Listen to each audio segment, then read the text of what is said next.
Comme vous l'aurez deviné par le titre, on va parler du pouvoir de dire non, de notre capacité à réussir à dire non. Ça va être sur plusieurs étapes, un peu tout au long de cette semaine, ça va être le sujet de la semaine.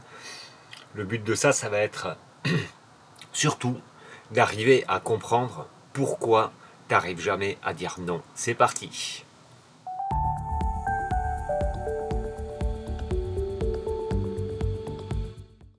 C'est un sujet qui me tient particulièrement à cœur parce que c'est quelque chose que j'ai vécu pendant très longtemps et je pense en être plus ou moins sorti, mais ça va me faire du bien aussi d'en parler parce que j'ai peut-être encore une extraction à faire de ce sujet-là.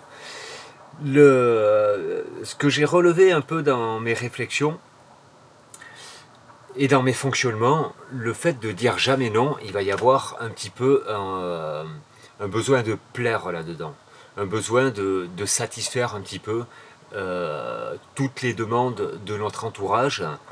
Et ce besoin de plaire, il va, il va être alimenté un petit peu par la peur de faire mal, parce que si on fait mal, on ne plaît pas. Si on dit non, on peut faire mal. Donc ça tourne comme ça. Ça peut aussi générer un conflit.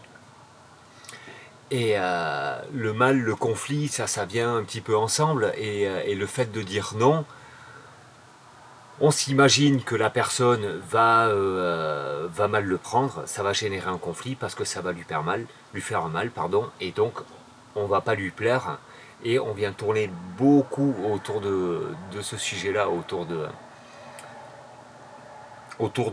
voilà, de la volonté de plaire un petit peu. Il y a un côté de séduction là-dedans. Euh, Ça vient forcément toucher la peur du rejet, parce que si on ne plaît pas, on est rejeté. Si on est rejeté, ça j'en ai parlé pas mal de tout ça, c'est le cerveau primaire, le rejet, lui il prend ça comme un danger de mort, parce que si on est rejeté, on est seul, seul dans la nature, on a plus de chances de mourir.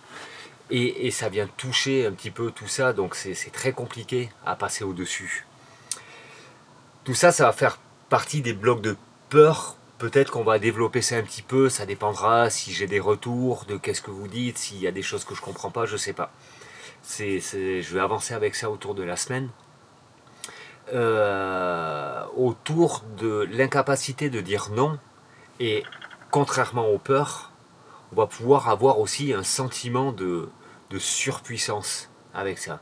Si je dis oui tout le temps à tout le monde, alors je vais paraître fort et je vais même me convaincre que moi je suis capable de sauver le monde, dans le sens où une personne me demande quelque chose, je vais me convaincre que si moi je le fais pas, alors personne d'autre pourra le faire. Et donc cette personne sera perdue, alors moi je vais aller la sauver parce que je suis surpuissant. Ça se passe aussi énormément dans cette incapacité de dire non et dans ce flot d'accepter tout, de toujours être au devant de la scène, de toujours vouloir rendre service, de toujours vouloir apporter plus que c'est nécessaire. Euh, Dans ce sentiment de surpuissance comme ça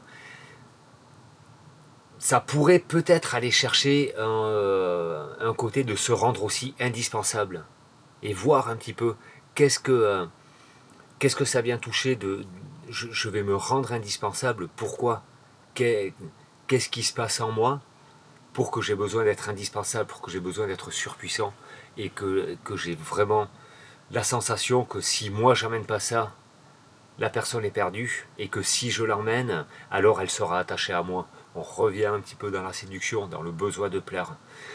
Donc, beaucoup de choses qui sont énormément liées autour de ce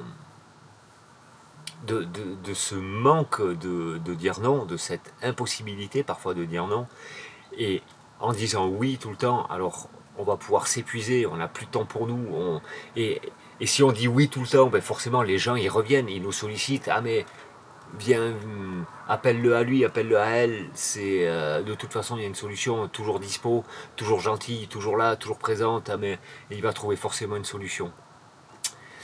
Voilà pour le sujet du jour et le challenge de la semaine. Ça va être à la fin de la semaine, est-ce qu'on aura assez d'éléments pour réussir à dire non en toute bienveillance, d'abord avec nous-mêmes et bien sûr avec notre interlocuteur aussi.